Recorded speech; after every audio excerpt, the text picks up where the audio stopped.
from Southern Colorado's high-definition news leader, this is News Channel 13, where the news comes first. We're following developing news out of California. The search is on for more than dozens of people after a warehouse fire Friday night. The latest details on the early rescue efforts. And it's chilly this morning, but we are tracking, at least briefly, some warmer air before winter gives us another shot, and we'll talk about that. Plus, the push to recount ballots in several swing states has come to a halt in Pennsylvania. Why one of the leaders calling for the measure said it had to be called off. Good morning, Colorado. It's 8 o'clock, Sunday, December 4th. I'm Stephanie Sierra. We're continuing to follow developing news out of Oakland, California. A grim search is on this morning after a warehouse party turned into a living nightmare. The bodies of 9 victims have been recovered after a furious fire overnight, but police say dozens of others are reported missing from the scene. ABC's Neil Karlinski has the latest. It was 11:32 p.m. Friday night when the calls came in. A party at this Oakland warehouse and artist collective was erupting into an inferno, flames ripping through windows. Panic, man. Panic. Total panic. Firefighters could be seen breaking in with pickaxes, desperate to reach people trapped inside. Bob Muley was on the first floor and saw flames spread so fast he barely made it out. I got some pretty gnarly burns on my arm, my hand, my shoulder. By daybreak, it was clear the fire was far worse than anyone imagined. It's very heartbreaking, and this is just an extreme version of the loss. Dozens were reported missing. People began flooding Facebook, desperate to find lost loved ones. Everybody on Facebook is like, they're going on her page and posting about her and how she related to their lives. I just want to know something. This man looking for his brother. I hate to say it and I don't want to sound selfish, but I'm only thinking about my own. And I have love for everybody. I don't want anybody to be hurt. But I mean, that's my little brother. What am I supposed to do? Body bags marking some of the dead. Officials say nearly all of them appear to have been trapped on the second floor, there for a party featuring electronic music by an act called Golden Donna. Officials believe the victims trapped on that second floor had little chance to escape. The only exit, a makeshift stairwell constructed with wooden pallets, quickly overtaken by flames, leaving no way out. Eventually, the entire roof collapsed from the heat, crashing down on the second floor. That upstairs soon burned through as well, partially falling and burning to the ground. This is going to be a slow process for us. We are anticipating being out here for a minimum of the next 48 hours. So we will be at this scene. The scene will remain active until it's entirely searched and gone through. The warehouse, known as the Oakland Ghost Ship, was well known as an eclectic gathering of artists, some even living inside. Authorities say there will be an arson investigation, but there is no reason at this point to think that was the cause. Recovering bodies from the scene is expected to be a slow process. Officials will at least go on until Monday. Meanwhile, fire crews in Massachusetts are battling a 10-alarm fire in Cambridge that is threatening multiple structures. The blaze erupted around 2 yesterday afternoon, and one building has collapsed and up to 11 buildings were damaged. Several cars were also engulfed by the wind-driven flames as they jumped across the street. Neighbors say they've never seen anything like it. I just told my little brother, grab the dogs, let's go. Grandfather came out, grabbed our mom's dog upstairs and just ran out. I've seen like small fires. I've never seen something that big, not even close. 140 firefighters from 17 area communities are responding to the fire. Thankfully, only minor injuries have been reported. And we're taking a live look over La Vida, courtesy of our Vera Wireless Neighborhood Weather Network camera. Very clear, beautiful shot there, but as you see, the camera is shaking. It could be a little windy there.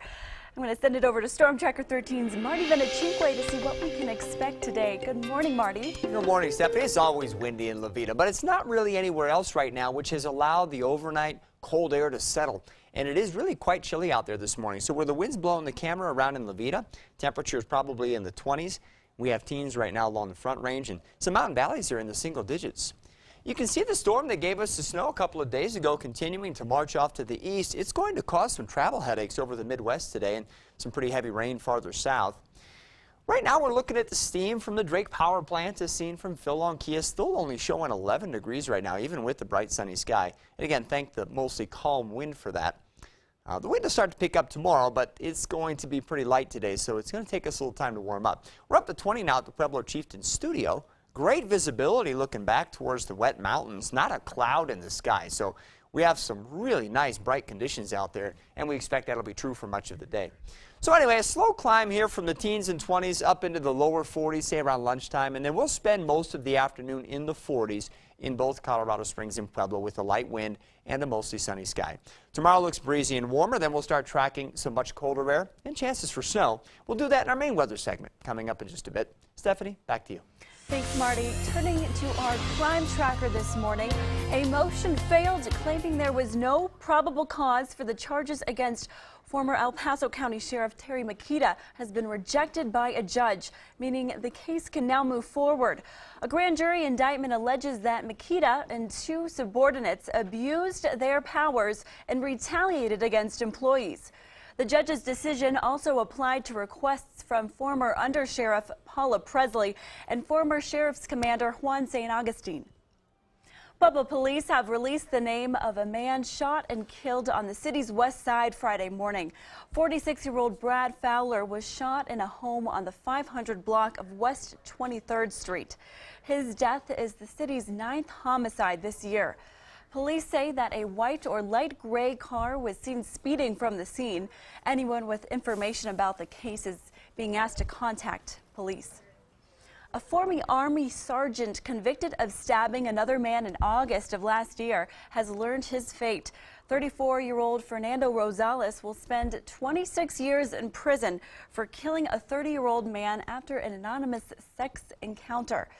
Rosales argued during the trial that he was just trying to defend himself after the encounter went bad. According to Rosales, the man refused to leave and hit him in the face several times. Two people are in the hospital after a serious head-on crash on Austin Bluffs slowed traffic for hours. It happened yesterday afternoon. Reports say one driver was ejected from the vehicle and was taken to the hospital with head injuries. The condition of the other person is unknown at this time. The accident happened on Austin Bluffs west of Union Boulevard in Colorado Springs.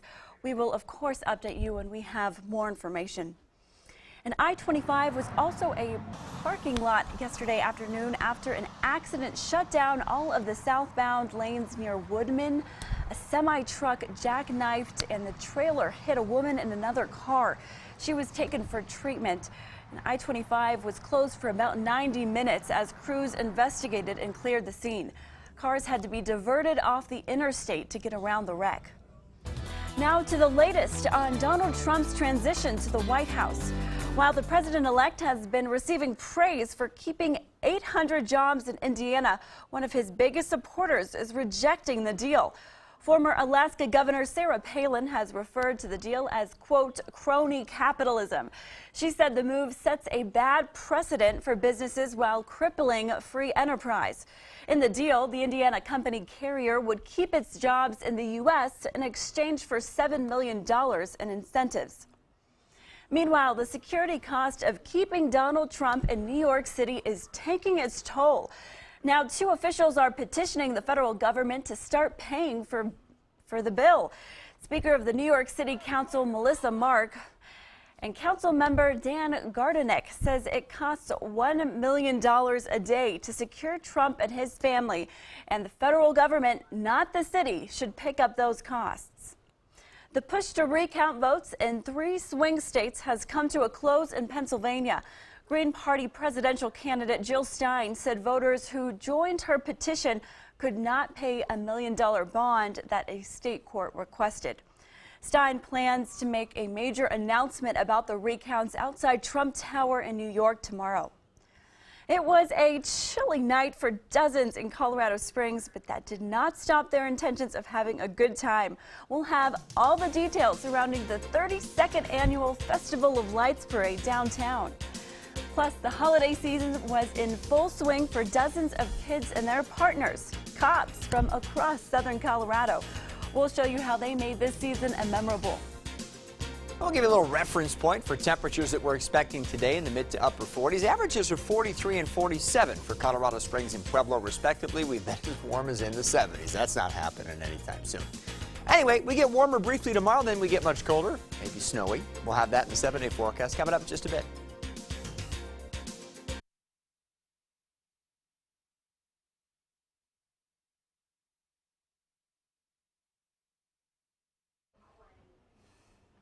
Okay, thank you. Yay. I love it when they're floating.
Welcome back. For local parade lovers, a month-long period at the end of the year is special.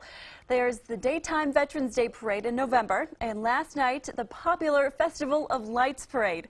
Both are in downtown Colorado Springs, and KRDO News Channel 13's Scott Harrison was among the crowd at the 32nd Annual Holiday Parade. The banner perfectly describes this parade. It is indeed a festival of lights. And the timing is perfect, coming a day after the season's strongest winter storm moves through the area. It would have been a little tougher for us to come, but I think we would have probably came. Dressed a little bit warmer, of course. Probably not, because I have a little one now, so probably not. But we try to bundle up, do snowsuits and everything so we can come. And for many spectators, pizza is part of the parade tradition. What's your favorite part of being out here? The music and the Santa that comes at the end. The parade packs them in at coffee shops and restaurants, but does it help other businesses? With any other parade at any other time of year, I don't think people are focused on shopping. I think the Festival of Lights Parade is different because people are in the holiday mood. They are shopping for gifts for the season, so it does bring business down for us, which we really appreciate. Several downtown business managers and owners we spoke with declined to be interviewed for this story, partly because they said they were too busy or because they couldn't accurately say how the parade helps or hurts their business. However, one business owner tells us off camera that he still thinks there needs to be more events downtown during the day and evening to keep people down here longer, to spend more money. Temperatures were a bit chilly tonight, but isn't that how it's supposed to be in December? With warm clothes, a hot beverage, and Christmas spirit, everyone handled the cold and enjoyed the parade. In Colorado Springs, Scott Harrison, KRDO News Channel 13. Sure looked like a fun time. Organizers expected a crowd of 60,000 at the parade, and they say anything less than a blizzard couldn't stop the event. In Colorado Springs, police and El Paso County deputies came together yesterday morning to help local families who may need a break from reality. The Candlelight, along with the police department and the sheriff's office, held their annual Shop with a Cop event. Kids who suffer from cancer or blood disorders were paired up with cops, had a visit with Santa, and even got a gift card to spend. CSPD Sergeant Tim Stanky says the event helps them connect with the community, but the best part is spending time with the kids. It's awesome. I mean, they're really good kids. They're excited. They get to come and see Santa Claus, and they get a stocking, and then they get their gift card. And then we go shopping with them, and we help them make sure that they can spend all their money. A neat event. This year, there were 160 kids participating. The wildfires in Tennessee are beginning to die down, but the hardest challenge is just beginning. Coming up, we'll tell you how residents returning home are tackling what's left of the blaze. It's cold this morning in Alamosa, 2. That's it. Looks pretty frosty. So chilly start to the day. We do expect to warm up some this afternoon to near seasonal averages. Tomorrow a little breezy, then we get cold again and start tracking more potential for some snow. We'll do that for you coming up next.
Just about 8:19, and the producer's complaining I don't have holiday colors on today, but I was trying to go Bronco-ish. Got the orange stuff going on. So you got to be careful what you say to me in my ear, James. Might show up on television.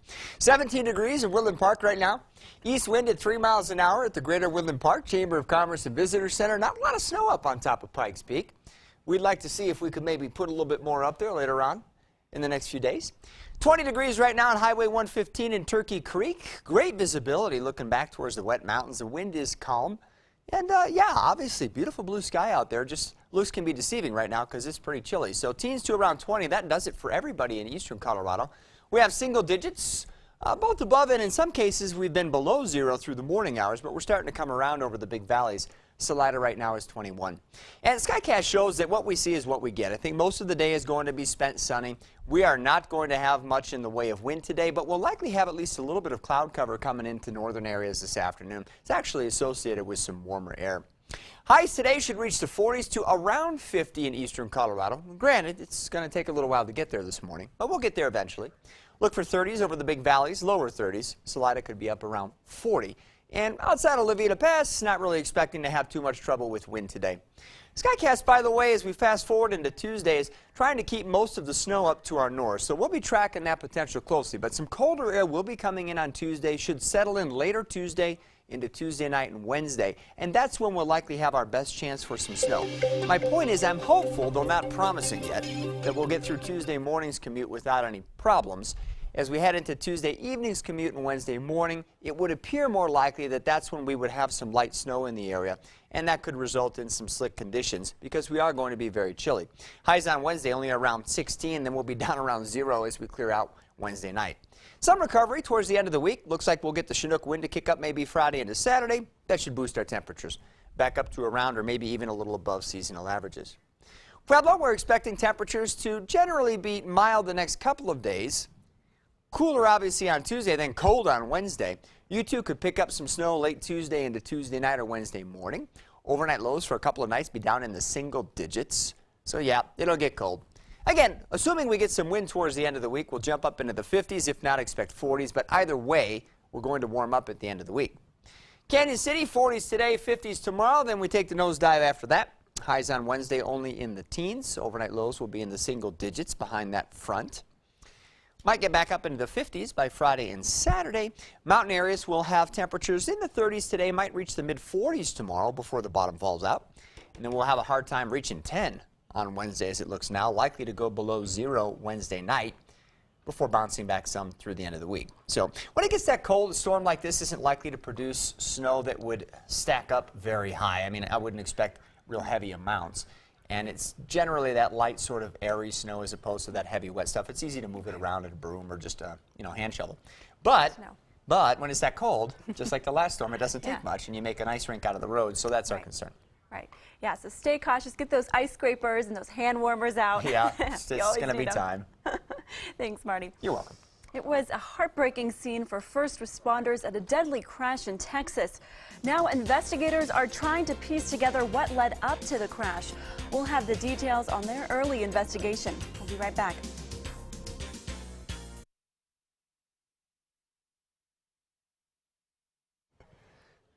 It's all right. I enjoyed your conversation. That's so funny. I don't know how you do it. I'd be so distracted. Like you just carried right through. That was so funny.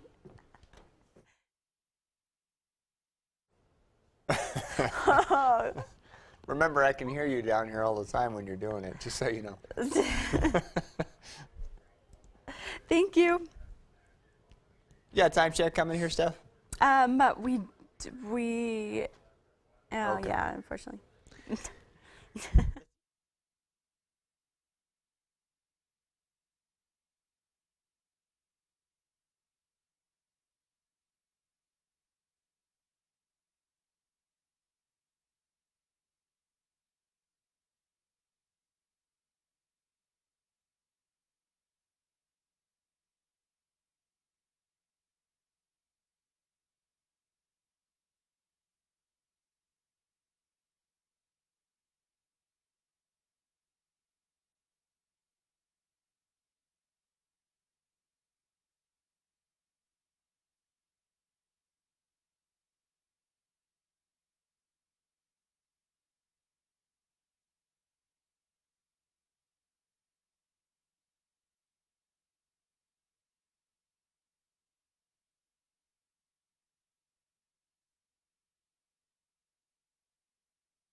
Welcome back. Thanks for joining us this morning. We're taking a live look over Monument.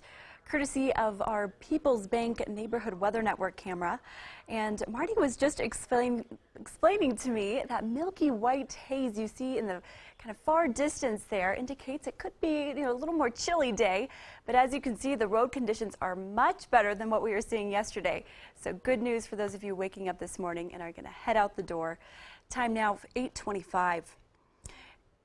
In Tennessee, the enormous blaze raging in the central part of the state is dying down, but the hardest challenge is just beginning. Michaela Lewis takes a closer look at what's left for the residents who lost everything.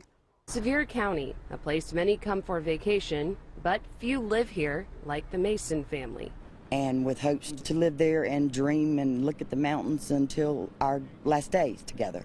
Monday night came close for not only these residents during dinner. My grandson went out and looked, and he said, "I think that's a fire."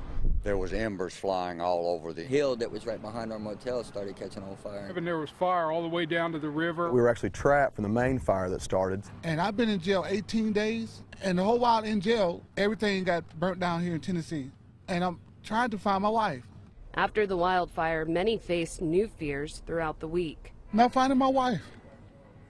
That's the only friend I got. That's all I need. My wife. While crews and individuals continue searches countywide, many risk their own lives for loved ones like children and family pets. Smoke was so bad already that I had to crawl out with the dog. The blaze wiped out anything in its path, including more than 1,000 structures. So now we get to go back and we get to cry and mourn the things that we lost that we can't replace, but we still got each other. But we're happy. Got the most important thing right there. Despite the devastation, many say they're thankful this weekend for rescuers that came in all forms, like grandsons. There's a boy on Sunday, but when Monday come, he was a man. Emergency workers and volunteers. If you want to talk about heroes, those are the people you need to talk about. Firefighters. This thing spread so quickly. They did a great job at what they've done. Look at what they were fighting. You're not just fighting a house fire, a cabin fire, you're fighting your friend's fire, your friend's house or your family's house. And yes, even native Dolly Parton is doing her part. There's some people here that $1,000 a month is going to make a major difference in how they survive through this, and I think Dolly is just wonderful for doing that, and I'm just happy that I don't have to collect it. In Sevier County, Michaela Lewis, Fox 17 News. Hundreds of homes and buildings were destroyed by raging wildfires in Gatlinburg. And 13 people were killed in the fires, and officials suspect the death toll could rise. The Manitoun Incline may now be back open, but get ready to bring out your wallet. We'll tell you what you need to know about the new parking regulations put in place. Plus, residents in Cuba are giving their final goodbyes to Fidel Castro. We'll hear what they're saying about the late leader in just a few minutes. We're chilly this morning with teens to around 20, a lot of sunshine. We'll have 40s this afternoon. We're kind of stuck between storms right now. We'll go ahead and focus on the one coming our way. We'll do that right after the break.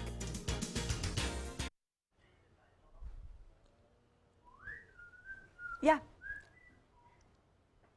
Well, I meant to delete that first part because it's kind of repetitive, and I meant to delete it before I got it. It's a really long tag, and I was going to reword it, but I just thought that line was repetible, so I wanted to start at 13 people. That's why I did that. I tried to speed up, but I meant to look down. No, yeah, I am.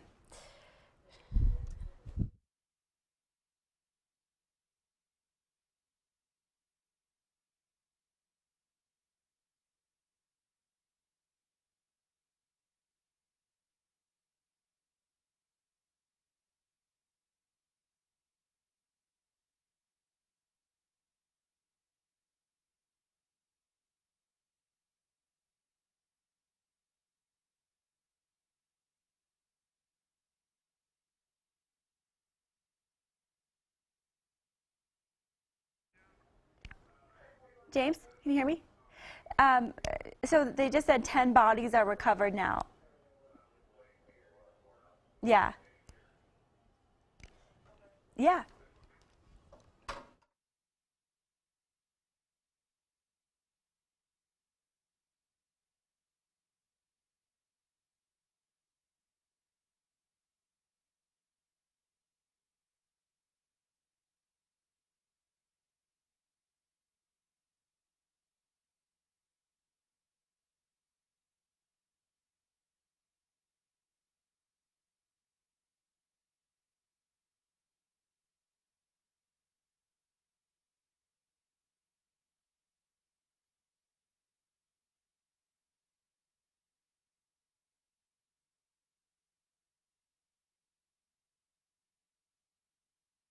From Southern Colorado's high-definition news leader, this is News Channel 13, where the news comes first. Good morning, Colorado. It's 8:30 a.m., Sunday, December 4th. I'm Stephanie Sierra. Here's a live look over Colorado Springs on I-25 and Garden of the Gods, courtesy of our Underwater Connection Neighborhood Weather Network camera. And as you can see, the winds are pretty calm. It looks like a nice day, but it's still 17 degrees out. So grab a jacket on your way out the door this morning. I'm going to send it over to Storm Tracker 13's Marty Donachikwe to see what we can expect today. Good morning, Marty. Hey, good morning, Stephanie. And a slow, slogging warm-up, I think, is what we can expect today. So as you mentioned, it's pretty chilly right now. We're coming around, and the sun always feels nice, but temperatures are going to be slow to move because the wind really isn't doing much, which is also okay if you don't mind the air being cold. Skyscan shows real little going on across the state right now as far as clouds are concerned.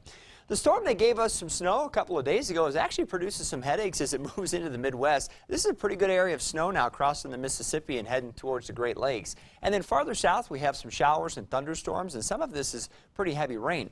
But we're starting to focus our attention now on some of the snow that you see coming into the Pacific Northwest and the Northern Rockies. That's on the leading edge of some very, very cold air that looks like it's going to settle in through the middle of next week. Now, you don't really see it on this map just yet. It's kind of sitting up here right behind the Storm Tracker 13 logo. But much of the country is obviously looking seasonably cool with 30s and 40s over the northern half of the country and 50s as you head farther south. Got to go to Florida, Phoenix, or LA, places like that to find any real warmth around the country today. So, you know, it's December and it's kind of settling in. So right now we have teens in around 20 or so in Colorado Springs and Pueblo. We'll have 40s as we head into the afternoon hours, as mentioned. And we do think that, you know, the wind will be pretty light today. Tomorrow, though, it might pick up some. That'll actually help to warm us into the 50s, best I can tell now in Colorado Springs. And it won't be as chilly tonight either. We'll likely stay in the 20s. Pueblo will go with 40s today and then probably jump into the 50s tomorrow as well. Wind could be up around 10 to 15 miles an hour tomorrow, so that's a difference between today and tomorrow as well. As I mentioned, though, it looks like Tuesday and Wednesday, that's the time frame for the snow, and we'll talk more about that coming up on our main weather segment in just a bit. Stephanie, back to you. Thanks, Marty. New on KRDO, residents of the province where Fidel Castro was born lined the streets for hours to say goodbye to their historic leader. CNN's Patrick Ottman talks to some of his grieving and faithful followers, some of whom remember when Castro seized power back in 1959. I am Fidel, the Cuban schoolchildren chant as they wait for hours in Holguin, Cuba, to glimpse the funeral caravan bearing the ashes of Fidel Castro. At the entrance to the city, Ana Rosa Quintana decorates her humble wooden shack with posters to the fallen founder of the revolution. Quintana was born in 1959, the year Castro seized power. I feel like his daughter, she says, and I have been crying ever since I heard the news. Her mother Norma remembers Castro's victory tour along the same road that same year. Concerned about Norma's frail health, the family says they waited a day to tell her of Castro's passing. We have never had a better president, she says, before breaking down. Riding a Jeep, Castro traveled across most of the island, earning the loyalty of many Cubans in forgotten rural parts of the country. Now, as many Cubans grieve his passing, this cash-strapped island is fixing long abandoned roads and giving seemingly every building along Castro's route a fresh coat of paint. In Holguin, Castro receives a homecoming. Here in the province where Fidel Castro was born, many of his most ardent supporters are lining the streets to pay their respects. This is the last full day of his final journey. This is the last opportunity for many Cubans to say their goodbyes. And there's a looming question over whether this revolution can survive the death of the man who most embodied it. Their historic leader gone and economy in shambles, Cuba is now more than ever at a crossroads. But Castro's supporters say they still have faith. Norma and her daughter, Ana Rosa, wait for 2 hours by the side of the road in the sun to see Castro one final time. Fidel will always be in my heart, she says, trying to hold back the tears. With or without Fidel Castro, his followers say, the Cuban Revolution will endure. Patrick Ottman, CNN, Holguin. Thousands are expected to watch the burial service of Fidel today. His ashes are currently in Santiago, where the leader will now be laid to rest. We're learning more about a professor stabbed and killed by a student at a Los Angeles university. Authorities say a 50-year-old psychology professor was attacked at the University of Southern California inside an academic building. The school identified the victim as Bosco Tijan, a USC staff member since 2001. Police say the suspect is a USC student who targeted the professor. The suspect is a student here. That suspect was taken into custody and has been transported to a local police station. USC President CL Max Nikas released a statement saying, as the Trojan family mourns Professor Tijan's untimely passing, we will keep his family in our thoughts. Texas investigators are trying to piece together exactly what led up to a 3-vehicle crash that killed 4 people on a busy highway.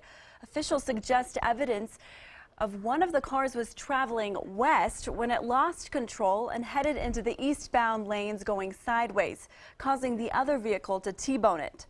4 more people were also hurt during the crash and sent to the hospital. Police have now identified a person who died during a crash involving a school bus and an 18-wheeler in Texas Friday night.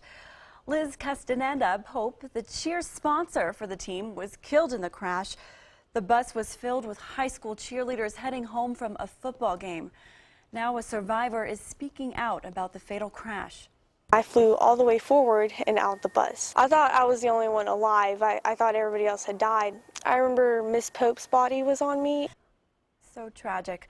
Luna suffered a broken leg, sprained ankle, a concussion, and a few scratches, but is expected to recover.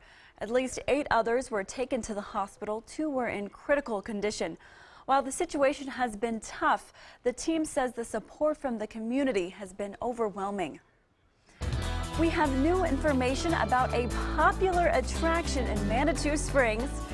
Most people are used to the grueling conditions of the Manitou Incline, but what about even before you get there? New changes in parking are making some people change their routines before going up the mountain. The Bar Trail parking lot now requires reservations and a $20 fee. If you don't make reservations and you park there, you can face a $70 fine.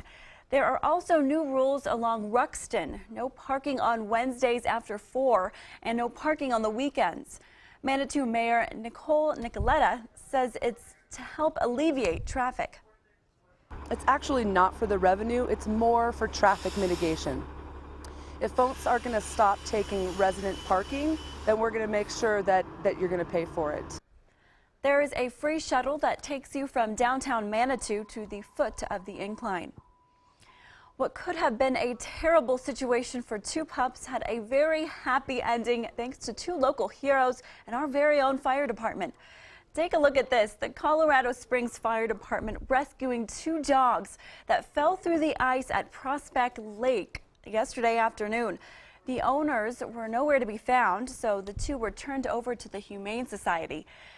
CSFD is urging dog owners to use a leash when walking around the lake. Wow. Incredible. Donald Trump is wasting no time filling cabinet members for his transition to the White House. And we're learning more about one of his first-hand picks. He's known as Mad Dog, but just what does newly appointed Secretary of Defense James Mattis bring to the table? We'll have a look at his career and that answer coming up next. And we're taking a look outside of I-25 in Uinta. As you can see, there are a few more cars on the road this morning. People are surely waking up. We'll be right back.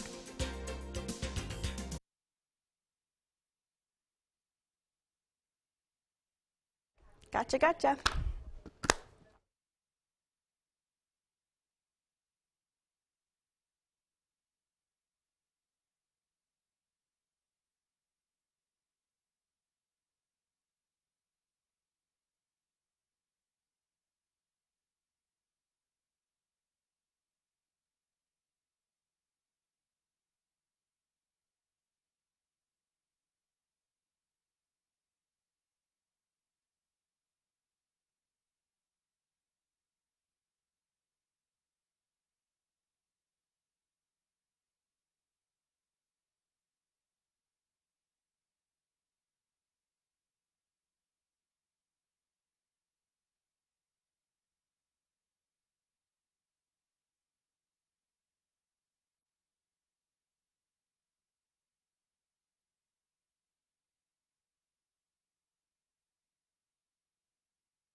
Welcome back. One of President-elect Donald Trump's recent picks for his cabinet is retired General James Mattis to be Secretary of Defense.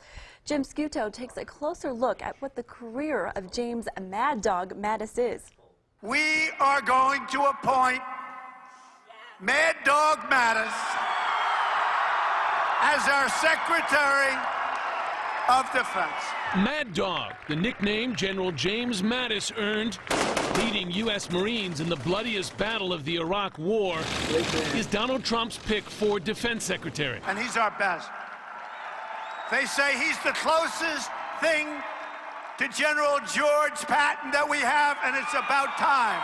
Mattis is a seasoned combat commander with 44 years of service in the Marine Corps and key commands in both Afghanistan and Iraq, where he led troops in the 2003 invasion and later in the battle for Fallujah. The U.S. military is quite capable of giving our enemies their longest day and their worst day if ordered to do so. Since retiring as CENTCOM commander after disputes with the White House, Mattis has been critical of the Obama administration. The next president is going to inherit a mess. Like Trump, Mattis is hawkish on Iran. The Iranian regime, in my mind, is the single most enduring threat to stability and peace in the Middle East. Still, Trump and Mattis disagree on several key foreign policy challenges. Trump has praised Russia. Wouldn't it be nice if we actually did get along with Russia? Mattis sees Russia and Putin as a threat. Putin goes to bed at night knowing he can break all the rules and the West will try to follow the rules. That is a very dangerous dichotomy. Trump is in favor of bringing back the illegal practice of waterboarding terrorists. I think waterboarding's fine. Mattis opposes waterboarding. Trump telling the New York Times that during a meeting, Mattis told him it is ineffective. I said, what do you think of waterboarding? He said, I've never found it to be useful. He said, I've always found, give me a pack of cigarettes and a couple of beers, and I do better with that than I do with torture. Mattis is highly respected up and down the military ranks. A Marine's Marine, and also a voracious reader and deep military thinker. Very dedicated, very focused, and the smartest man in the room. He carried around with him throughout his career a library of around 10,000 books, and he's read most of them. But his career has not been without controversy. In 2005, he came under fire for remarks in a panel discussion which seemed to make light of killing in combat. Jim Scuto, CNN, Washington. Some say Mattis's nomination would face an immediate and significant legislative hurdle. That's because federal law requires the Pentagon be led by a civilian or a military veteran who's been out of uniform for at least 7 years. And Mattis has only been retired for 3. Now, your Storm Tracker 13 forecast with Marty Vetachinque is up next. But first, here's what's coming up on This Week with George Stephanopoulos. Good morning. A lot coming up this morning on This Week. A very special show with the head of the Trump transition. That is Vice President-elect Mike Pence. He joins us this morning for an interview. So much to talk about the fallout from that call, that surprise call to the president of Taiwan, the fallout from the carrier deal, so much else on the table this week with Vice President-elect Mike Pence. Also, General David Petraeus, one of the finalists for Donald Trump's Secretary of State. Political reports that his team is going to be watching how General Petraeus does this morning on This Week. We'll bring it all to you coming right up.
Oh, I'm sorry.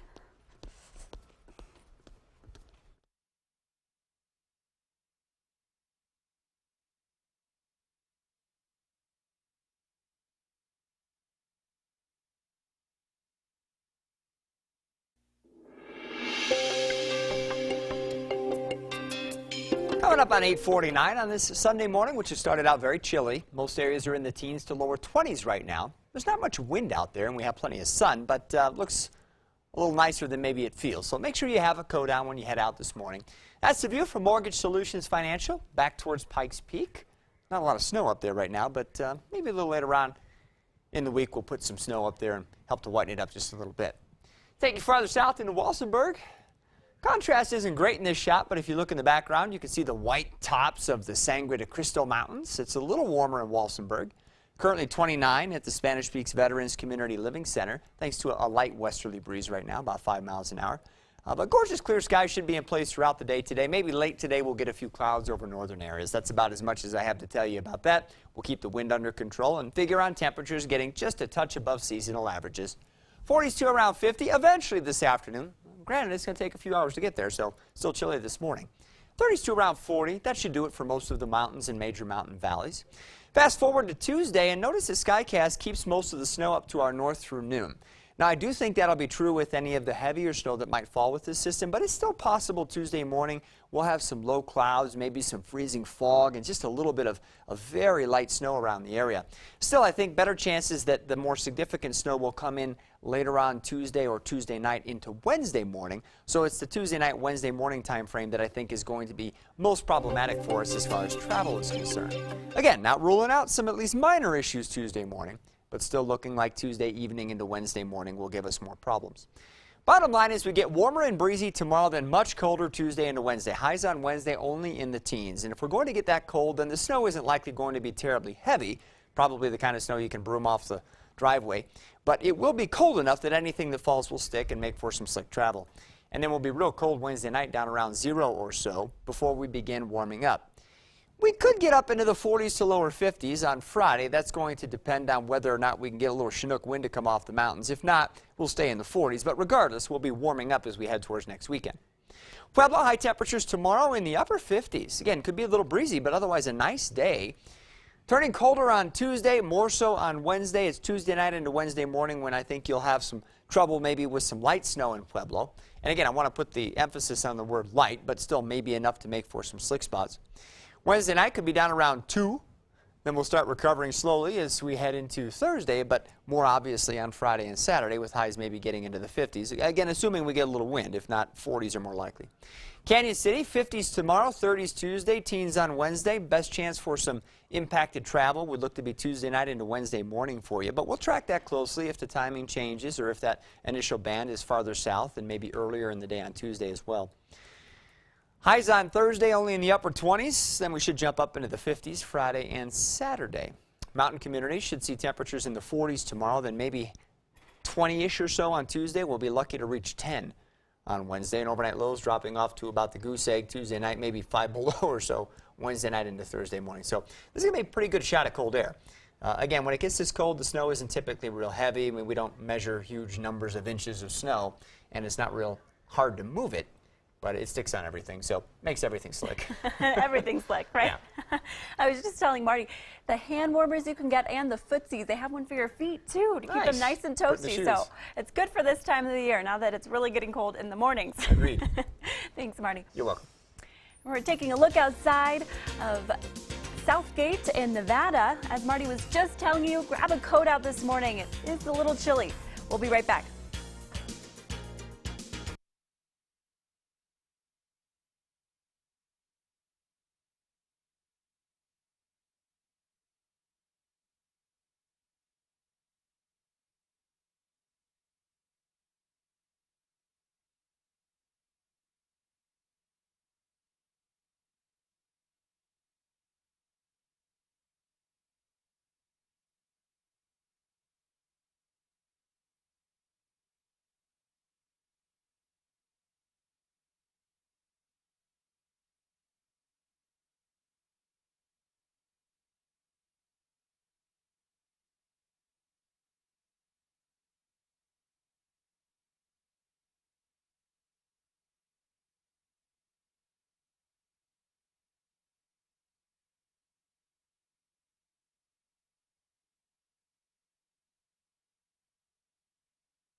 Welcome back. If this doesn't show you an example of true dedication, I don't know what can.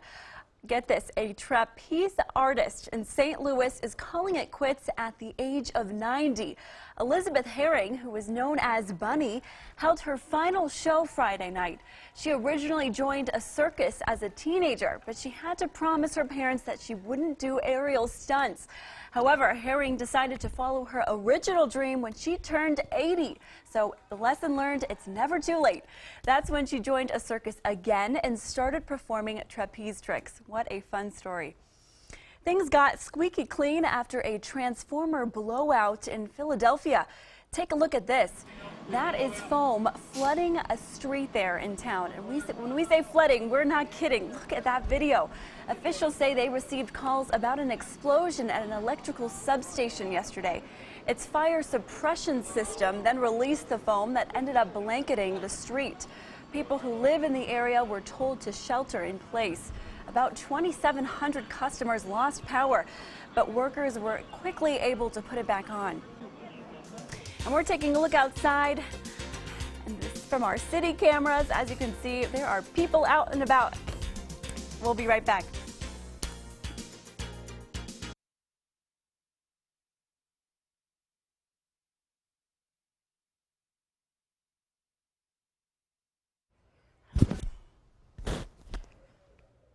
Okay.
Why are you telling me that?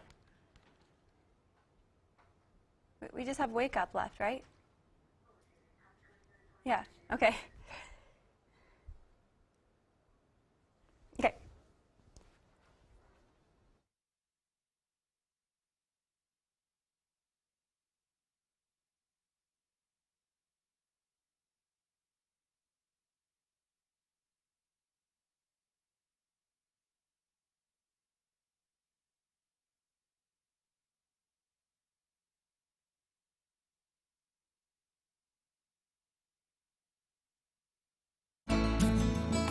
Welcome back. It's now time to see how you wake up Colorado. Carla sent us this picture. Oh my goodness, Carla, thank you for sending this in. Look at that guy. Wow, you see the sun just kind of hitting the side of him right there. What a great picture.